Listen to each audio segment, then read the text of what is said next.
다윗이 오늘 말씀을 보면은 암몬 왕 나하스가 죽었다라고 하는 소식을 듣고 신하들을 보내서 조문을 하려고 합니다. 죽은 암몬 왕 나하스가 다윗에게 좋게 대해주었던 아마 그런 일들이 있었던 것 같습니다. 그래서 그것을 기억하고 나하스를 위해서 조문을 보냈다라고 하는 것이지요. 그런데 이 조문을 보내는 과정에서 문제가 생깁니다. 무슨 문제입니까? 죽은 나하스를 이어서 새로운 왕이 된 한울, 이 한운을 섬기는 그 관리들이 다윗이 조문 신하들을 보낸 것을 오해하기 시작했다라고 하는 거죠. 다윗의 선한 마음을 오해한 것이죠. 정탐해서 자기들을 어떻게 하려고 조문단을 보냈다, 이렇게 오해를 하기 시작했다라고 하는 거예요. 자, 여기서 우리가 오늘 10장에 흐르고 있는 이 내용을 한번 잘 살필 필요가 있습니다. 한운과 그 신하들의 모습 보면서 오늘 말씀 속에 나오는 두 가지 전쟁, 즉 암몬과 아람과의 전쟁, 그 시작과 결과가 무엇 때문에 일어난가 하는 걸 우리가 잘 보아야 합니다. 다윗이 주변에 있는 이방 나라를 쳐서 영토를 넓히려고 하는 의도를 가지고 전쟁이 일어난 게 아니라고 하는 거죠.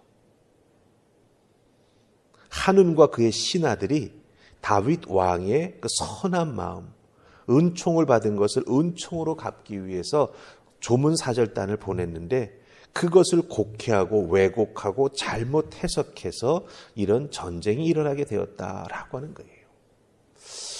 이런 모습을 보면서 우리들도 우리들의 인생에서 잘못된 전쟁을 일으키지 않기 위해서는, 즉 실수를 범하지 않기 위해서는, 혹은 사람과의 관계에서 그 관계가 어긋나게 만들지 않기 위해서는 내가 무엇을 잘 해야 할까라고 하는 게 참 중요합니다. 한운과 그의 신하들처럼 해서는 안 됩니다. 신하들의 조언을 듣고 그것을 덜컥 따라가는 한운과 같은 인간이 되어서는 안 된다라고 하는 것이죠. 그럼 어떻게 해야 할까? 우리가 오늘 말씀을 통해서 한번 살펴보십시다. 우리 3절 말씀입니다. 3절 말씀 찾으셨습니까? 우리 같이 읽습니다. 자, 시작. 암몬 자손의 관리들이 그들의 주 한운에게 말하되 왕은 다윗이 조객을 당신에게 보낸 것이 왕의 아버지를 공경함인 줄로 여기시나이까? 다윗이 그의 신하들을 당신에게 보내 이 성읍을 엿보고 탐지하여 함락시키고자 함이 아니니까 하니. 아멘. 예, 암몬 자손의 관리들이 다윗이 조문사절단을 보낸 것을 두고 이제 해석을 하는 거죠. 왜 보냈을까? 분명히 대신들도 이 한운의 신하들도 그 선대왕이 다윗과 어떤 관계에 있었는지를 분명히 알 것입니다. 그런데 이상하게도 그것은 싹 무시하고 다윗이 보낸 조문단에 대해서 그 의도를 여러 가지로 잘못 해석하기 시작한다라고 하는 겁니다. 특별히 다윗이 왜 이렇게 암몬 자손의 왕이 죽었는데 거기에 조문객을 보냈을까요? 2절 말씀 보면은 다윗이 그 나하스 왕에게 은혜를 입었다, 은총을 베풀어 주은 것을 그걸 받았다, 이렇게 말하는 걸 보게 됩니다. 여기서 은총이라고 하는 단어는 히브리 단어 헤세드라고 하는 단어가 쓰였습니다. 은총. 우리는 성경에서 은혜라고 하는 말로 번역이 많이 된 것을 보게 되는데, 이 헤세드라고 하는 히브리 단어는요, 가장 기본적인 뜻이 뭐냐면 사랑입니다. 사랑. 하나님의 사랑. 사랑에서 출발해서 상대방을 깊이 감사하는 마음을 가지고 다윗이 사절단을 보냈는데, 그 다윗이 사절단을 보낸 그 마음, 그 은총을 갚기를 원해서 은총을 베풀려고 하는 다윗의 마음, 그 사랑하는 마음, 그것을 상대방이 제대로 이해하지 못하고 있다라고 하는 겁니다. 사랑에서 출발한 상대방의 마음을 깊이 이해하고 공감하여 상황에 맞게 합당하게 그것을 해석하고 받아들일 줄 알아야 되는데 그것을 받아들이지 못하고 있다라고 하는 거예요. 이 헤세드를 헤세드로 보고 해석하고 받아들여야 되는데 이 암몬 자손들의 신하들은 그것을 제대로 받아들이지 못하고 있다라고 하는 것입니다. 왜? 이 사랑을, 이 헤세드를 사랑으로, 은총을 은총으로, 은혜를 은혜로 받아들이지 못할까요? 우리가 읽었던 3절 말씀 속에서 이 한운을 섬기고 있는 암몬 자손의 관리들이 다윗을 어떤 눈으로 바라보고 있는가라고 하는 것을 표현하는 세 가지 동사가 나옵니다. 3절 하번절에 나오는데 그 끝부분을 한번 잘 보시기 바랍니다. 다윗이 왜 다윗의 신하들을 당신에게 보냈겠습니까? 그 보낸 이유가 있다라고 하는 거죠. 거기 나오는 첫 번째 중요한 단어가 이 성을 엿보고라고 하는 단어. 그 다음에 뭡니까? 탐지하다라고 하는 단어. 그 다음에 함락시킨다라고 하는 단어. 엿보고 탐지하고 함락하기 위해서 다윗이 조문단을 위장해가지고 스파이를 보냈다라고 하는 겁니다. 쉽게 얘기하면. 근데 여러분 잘 보세요. 이 엿보고라고 하는 단어는 히브리 단어로 조사하다, 수색하다라고 하는 뜻을 가지고 있습니다. 그러니까 지금 이 암몬이라고 하는 자손들이 그 나라를 어떻게 새로운 왕이 등극해서 잘 꾸려가고 있는지 엿보고 조사하고 수색하고 그 다음에 나오는 표현이 뭡니까? 탐지하다라고 하는 거죠. 탐지하다라고 하는 것은 돌아다니다 정찰하다라는 뜻을 가지고 있습니다. 그러니까 조사하기 위해서 이것저것을 돌아다닌다. 즉 국경을 통과해가지고 그 나라의 수도까지 가는 과정 속에서 이리 보고 저리 보고 탐지하고 엿본다라고 하는 거죠. 그 탐지하고 엿보는 목적이 무엇입니까? 자기들을 함락시키려고. 이 함락시킨다라고 하는 단어는 뒤집어 엎다, 전복시키다라고 하는 뜻을 가지고 있습니다. 그러니까 이 세 가지를 위해서 조문단을 보냈다라고 지금 주장하는 거죠. 이 세 가지 단어, 엿보다, 탐지하다, 함락시킨다, 이 세 단어가 표현하는 게 무엇입니까? 조문 사신들을 만나서 그 진위를 살펴볼 필요조차 없다라고 하는 거예요. 다윗이 조문단을 보냈다는 소식을 듣자마자 그들은 그 하늘의 신하들은 자신들의 판단을 절대시하면서 다윗이 이와 같은 목적을 가지고 사신들을 보냈다라고 딱 판결을 해버린 것입니다.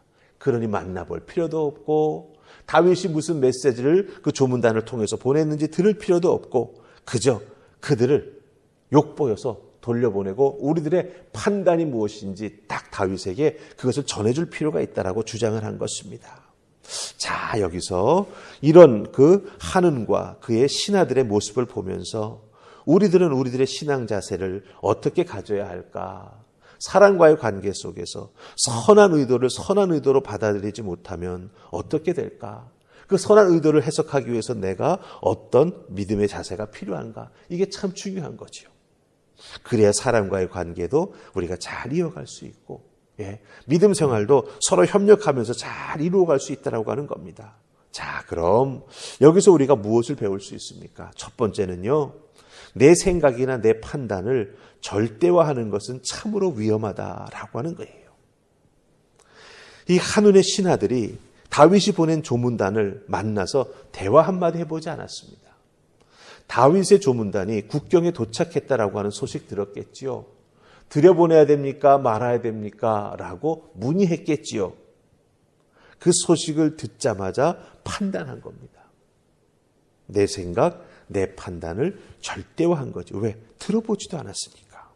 근데 이런 판단을 하게 되는 배후에는 무슨 생각이 있는지 아십니까? 나는 완벽해. 자기 교만이 자리 잡고 있다라고 하는 거예요. 자기를 절대시하는 교만. 그렇기 때문에 이런 신앙의 자세, 삶의 자세는 우리에게 참으로 잘못된 판단을 하게 만드는 걸림돌이 될 수 있다라고 하는 것입니다. 자, 그렇다고 한다면 두 번째 우리에게 필요한 것이 무엇입니까? 자기 생각이나 판단을 절대화하는 것은 상대방과 대화가 없기 때문이죠.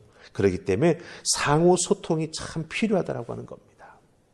한운의 신하들이 다윗이 보낸 조문단을 만났다라고 한다면 다윗의 진심을 알 수 있었을 것입니다. 다윗 왕이 한운의 선왕이었던 나하스 왕으로부터 이런 은총을 받은 적이 있습니다. 그래서 우리가 그 귀한 것을 생각하고 조문하기 위해서 왔습니다. 이런 이야기를 들을 수 있었을 거예요. 그런데 그런 것이 이루어지지 않았죠. 즉 상호 소통이 이루어지지 않았습니다. 그렇기 때문에 이런 잘못된 판단을 하게 되었다라고 하는 것이죠. 그리고 마지막 세 번째입니다. 은혜를 은혜로 받아들일 수 있는 넉넉한 믿음과 마음이 필요하죠. 상대방이 은혜를 베풀려고 할 때 그 은혜를 은혜로 받아들일 줄 아는, 즉 이 은혜를 이해할 줄 아는 믿음의 경험, 믿음의 안목, 믿음의 넉넉함이 우리에게 필요하다라고 하는 겁니다. 특별히 하나님은요, 하나님의 사랑과 은혜를 통로가 되는 사람을 통해서 우리에게 베풀어 주시는 경우가 참 많습니다. 우리가 기도하는 중에 우리의 마음을 만지시고 우리의 감정을 만져주시기도 하지만 하나님은요, 또 많은 경우 하나님의 은혜를 우리에게 베풀어 주실 때 사람들을 붙여주신다라고 하는 거예요. 그렇다고 한다면 그 사람의 마음을 우리가 이해할 수 있도록, 그렇죠? 네. 은혜를 은혜로 받아들일 수 있는 그런 마음과 그런 안목이 우리에게 꼭 필요하다라고 하는 겁니다. 성경 말씀을 통해서 은혜를 받아들인다라고 하는 것이 무엇인지 우리가 깨달아 알아야 되고요. 그것을 또 우리들의 신앙생활 속에서 경험하며 실천해 볼 때 은혜를 은혜로 이해할 수 있는 귀한 경험들이 생기게 된다라고 하는 것입니다. 오늘 말씀 잘 기억하십시다. 다윗 왕의 그 귀한 은총으로 받아들이지 못했기에 나중에 나타나는 결과가 참으로 여러 가지 전쟁으로 이어진다라고 하는 거죠. 안타깝습니다. 기억하십시다. 우리들 생활 속에서, 삶 속에서, 믿음 생활 속에서 하나님의 은혜를 은혜로 받아들일 줄 아는, 사람을 통해서 하나님께서 허락해 주시는 은총을 은총으로 받아들일 줄 아는 그런 신앙 자세가 우리에게 꼭 필요하다. 그러기에 나를 절대시해서는 안 되고 소통을 늘 해와야 되고 그 다음에 은혜를 은혜도 받아들일 줄 아는 넉넉한 믿음의 소유자가 되는 것, 우리에게 꼭 필요하다라고 하는 것 기억하시고 오늘 여러분 주어진 삶의 자리에서 이와 같은 것들을 잘 실천하며 하나님의 은혜와 사랑을 많은 주변에 있는 분들과 함께 나누고 서로 기뻐하실 수 있기를 주님의 이름으로 축복합니다. 아멘. 우리 기도하십시다. 주님, 오늘 주신 말씀을 통해서 암몬 왕과 그의 신하들이 얼마나 미련한지, 다윗의 은총을 은총으로 받아들이지 못하는 잘못된 그들의 시각을 발견하게 됩니다. 그들이 왜 다윗을 그렇게 믿지 못하고 선대하지 못했을까? 물론 다윗의 나라가 강성해지기 때문에 경계하는 마음도 있었겠지요. 하지만 어떤 믿음을 가지고 살아가야 할지 삶의 자세를 제대로 세우지 못했기 때문에 무조건 의심부터 하는 그런 안목을 가지게 된 것을 보게 됩니다.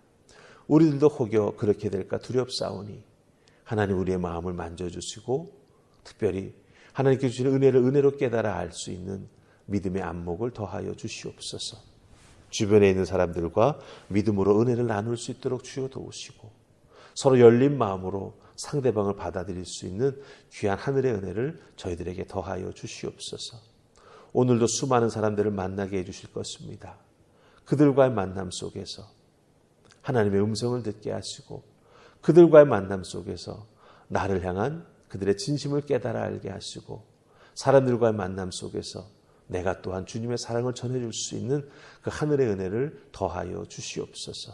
오늘도 주님께서 우리와 동행해 주실 줄 믿사옵고 예수님 이름으로 기도하옵나이다. 아멘.